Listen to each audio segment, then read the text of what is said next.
మా కజిన్ ఒకటి ఈ మధ్య ఫోన్ చేసి, "ఏంటో బావ ఈ మధ్య ఒంట్లో బాగుంటలేదు. ఏం చేయమంటావు?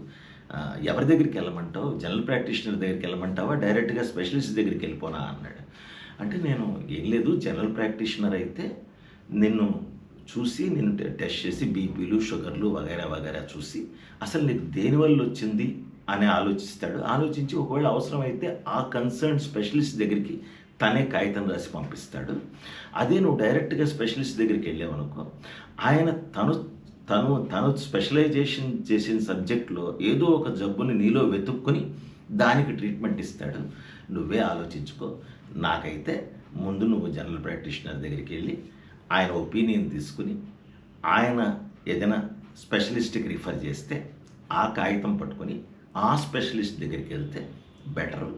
సో దట్ నీకొక పర్టిక్యులర్ వేలో ట్రీట్మెంట్ జరుగుతుంది. నీ నీ ట్రీట్మెంట్ అలా దారి తప్పిపోదు.